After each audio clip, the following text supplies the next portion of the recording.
మాయా సరోవరం 30వ భాగం. జలవృకులు తమ నాయకుడికి రానున్న ప్రమాదాన్ని చూస్తూనే గుంపుగా వచ్చి తమ గదలతో నరవానరాన్ని ఎడాపెడా కొట్టసాగారు.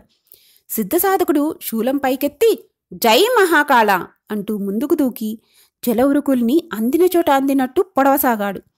ఈ విధంగా భయంకరమైన పోరాటం 2-3 నిమిషాల కాలం జరిగేంతలో నరవానరం రాతిగదల దెబ్బలు బలంగా తగలటంతో సొమ్మసిల్లి ఖడ్గమృగం మీద నుంచి కిందికి పడిపోయింది. ఆ వెంటనే జలవృకుల నాయకుడు తన వాహనాన్ని చుట్టుముట్టిన సైనికుల నుంచి ముందుకు దూకించి గదను పైకెత్తి, ఒరే మానవాదములారా, నేనెవరనుకున్నారు? మాయా సరోవరానికి సర్వాధిపతినైన జలవృకనాథుణ్ణి. ఇప్పుడే పోయి నాకు బందీలుగా దొరికిన వాళ్లలో పద్మముఖి అనే కన్యను మాత్రం వదిలి తతిమ్మ వాళ్లనందరినీ నా రాతిగదకు బలి ఇవ్వబోతున్నాను అన్నాడు. నరవానరానికి ఇంకా బాగా స్పృహ రాలేదు. అది చేతుల్ని అటూ ఇటూ తిప్పుతూ గట్టిగా పళ్ళు కొరుకుతున్నది. దానికి స్పృహ తెప్పించడం తన భటుడైన జలవృకుడికి ఒక్కడికే సాధ్యం అనుకుంటూ సిద్ధసాధకుడు తల తిప్పి, ఒరే వృకభట, ఎక్కడా? నువ్వు నీ పాతనేస్తగాళ్లతో పారిపోలేదు కదా అన్నాడు. ఆ వెంటనే జలవృకుడు ముందుకు వచ్చి సిద్ధసాధకుడికి సాగిలపడి లేచి, దొరా, జలవృక రాక్షసుల స్వామి భక్తి ముందు పుట్టు బానిసలు కూడా దిగదుడుపే. జలవృకుడు మాట తప్పడు, ఏం సెలవు అన్నాడు. ఒరే వృకభట, నరవానరానికి తగిలిన రాతిగద దెబ్బలు ప్రాణాపాయం కలిగించేవనుకోను. దాన్ని ఎత్తి కాళ్లమీద నిలబెట్టు అన్నాడు సిద్ధసాధకుడు. దొరా, ఇలాంటి మృగాలకు చావు భయం ఒక్కటే ఊపిరిపోయగలదు అంటూ జలవృకభటుడు నరవానరాన్ని సమీపించి ఎడమచేత్తో దాని గొంతు గట్టిగా పట్టుకొని రాతిగదను దాని తలమీద ఆనించి, నరవానరా, నీ రాచిప్పతల బద్దలవ్వబోతున్నది అంటూ అరిచాడు. ఆ మరుక్షణం నరవానరం బిల్లంగోడులా ఎగిరి గంతేసి నిలబడి భయంకరంగా అరుస్తూ జలవృకభటుణ్ణి 2 చేతులతో పట్టుకొని ఎత్తి విసిరివేసింది. వాడు నేలమీద పడే లోపలే కొందరు సైనికులు వాణ్ణి పట్టుకున్నారు. నరవానరం మరొకసారి జలవృకభటుడి మీదికి పోయబోయేంతలో సిద్ధసాధకుడు శూలం అడ్డం పెట్టి ఆపి, ఇక శాంతించు నరవానరా, మీ ఇద్దరూ నా సేవకులే, పోట్లాడకండి అని జలరాక్షసుల నాయకుడు ఖడ్గమృగం మీద పారిపోయిన వైపుకు చూసి, ఇక ఆ దుర్మార్గుణ్ణి పట్టడం ఎలా? వాడు మాయాసరోవరం చేరినట్టేనా? అదెంత దూరంలో ఉన్నది అన్నాడు. వైద్యదేవుడని పిలువబడే దేవశర్మ అతన్ని సమీపించి, సాధక, ఆ మాయాసరోవరం ఇక్కడికి మరెంతో దూరాన లేదు. అందరూ నా వెంట కదలండి అన్నాడు. సిద్ధసాధకుడు అంగీకార సూచకంగా తల ఊపాడు. దేవశర్మ ముందుండి దారితీయగా అందరూ కదిలారు. రాజు కనకాక్షుడు అతని పక్కనే నడుస్తూ, శర్మ, ఆ జలరాక్షసుడు పద్మముఖి అనే కన్యనొక్కదాన్ని మాత్రం ప్రాణాలతో వదులుతానంటున్నాడు. అందుకు కారణం ఏమిటో నాకర్థం కాలేదు అన్నాడు. మహారాజా, మనం విన్నదాన్ని బట్టి, చూస్తున్నదాన్ని బట్టి మాయా సరోవరం పూర్తిగా జలరాక్షసుల స్వాధీనమైపోయినట్టు తెలుస్తున్నది. పద్మముఖి మాయాసరోవరేశ్వరుడి కుమార్తె. ఆ జలరాక్షసుల నాయకుడు ఆమెను చంపననటంలో మరేం విశేషమూ లేదు. వాడికొక కొడుకున్నాడు, అది సంగతి అన్నాడు దేవశర్మ. నా కుమార్తె కాంచనమాలను కూడా మరొక జలరాక్షసుడు వివాహమాడ ప్రయత్నించవచ్చు అంటూ రాజు కనకాక్షుడు ఉద్రేకపడిపోయాడు. మహారాజా, మీరు అనవసరంగా భయానికి లోను కాకండి. ఆ మాయాసరోవరం కేసి మహాసత్వుడైన జైశీలుడు, సరోవరేశ్వరుడు ఎప్పుడో వెళ్ళారు అన్నాడు దేవశర్మ. దేవశర్మ రాజు కనకాక్షుడికి ఇలా ధైర్యం చెబుతున్న సమయంలోనే జైశీలుడు మిగతా వాళ్లతో కలిసి మాయాసరోవరాన్ని చేరాడు. ఆ సరోవరం అతి విశాలమైనది. దాని చుట్టూ ఎత్తైన కొండలు, నీటి అంచు వరకు పరుచుకుపోయిన మహారణ్యం ఉన్నది. జైశీలుడు సరోవరం నీటిని కత్తితో కెలుకుతూ, ఇదన్నమాట నువ్వు నివసించే మాయాసరోవరం. కాంచనమాల కోరగా నా మెడకు బిగించిన ఉచ్చును తొలగించావు, బాగానే ఉన్నది. ఇప్పుడు మనం మిత్రులమా లేక శత్రువులమా అని అడిగాడు. మాయాసరోవరేశ్వరుడు దిగులుగా ముఖం పెట్టి కాంచనమాలకేసి చూశాడు. కాంచనమాల తడబడే గొంతుతో, జైశీల, ఇక్కడ శత్రువులంటూ ఎవరూ లేరు. మకరకేతు చెప్పగా విన్నాను. నీ చేతగల కత్తిని మహాకాలుడు ఆవేశించిన వాడెవడో ప్రసాదించాడని. దాని సాయంతో నువ్వు జలవృక రాక్షసులను ఊచకోత కోసి వాళ్లకు బందీలుగా ఉన్న నా అన్న కాంచనవర్మను, మాయాసరోవరేశ్వర మామగారి కుమార్తె పద్మముఖిని రక్షించాలి అన్నది. నేను ఒంటరిగా అంతమంది జలవృక రాక్షసులతో యుద్ధం చెయ్యటమా? ప్రయత్నిస్తాను. మీ నాన్న కనకాక్షరాజుగారికి వాగ్దానం చేసిన విధంగా నిన్ను నీ అన్నను జలరాక్షసుల నుంచి కాపాడవలసిన భారం మాత్రం నా మీద ఉన్నది అన్నాడు జయశీలుడు. జయశీలుడు ఇలా అనగానే మాయాసరోవరేశ్వరుడు ముందుకు వచ్చి అతడి 2 చేతులు పట్టుకొని, జయశీల, నేను హిరణ్యపురరాజుగారి పిల్లల్ని అపహరించి ఈ సరోవరానికి తెప్పించటంలో పెద్ద నేరం చేశాననుకోకు.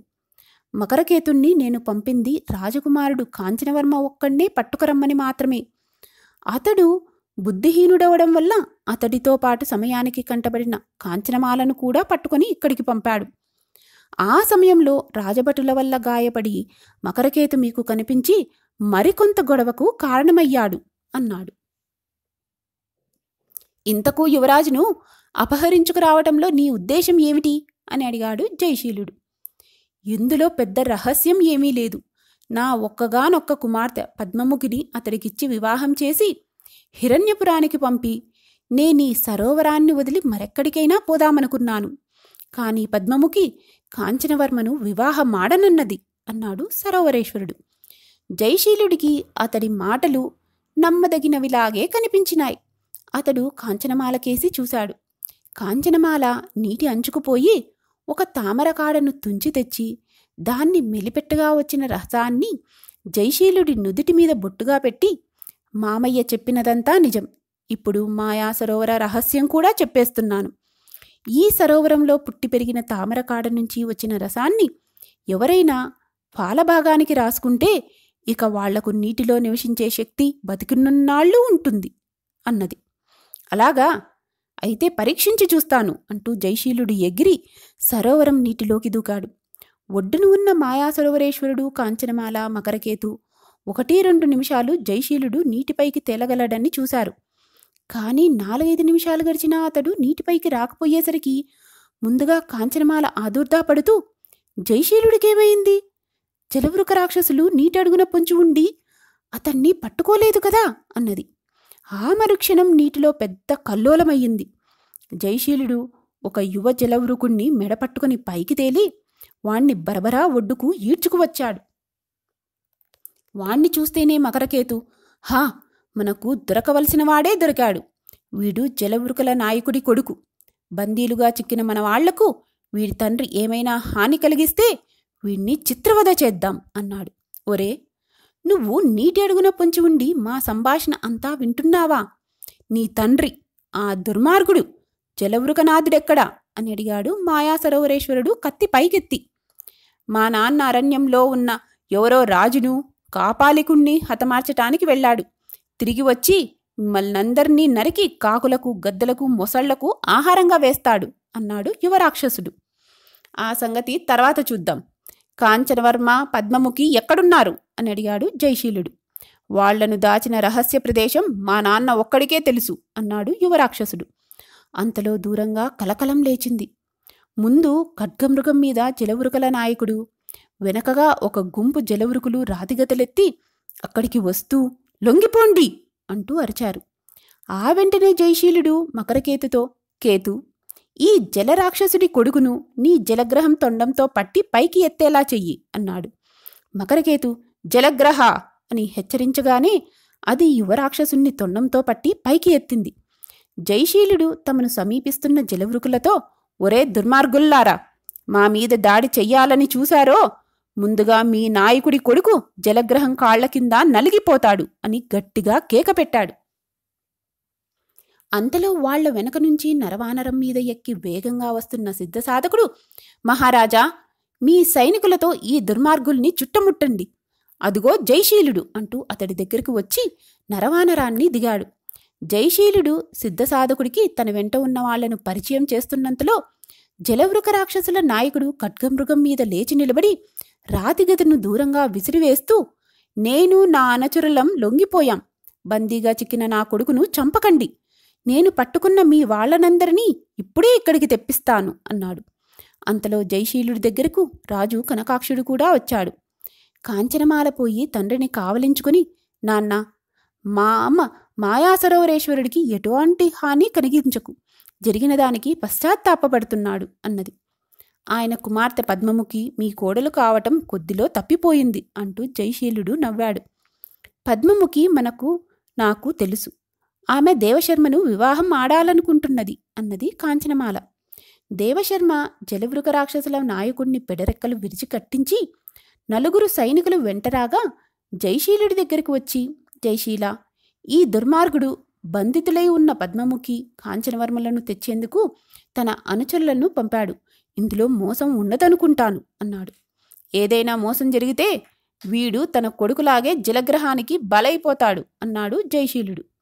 పావుగంట కాలం గడిచే లోపల నలుగురు జలవృక రాక్షసులు కాంచనవర్మను పద్మముఖిని అక్కడికి తీసుకువచ్చారు.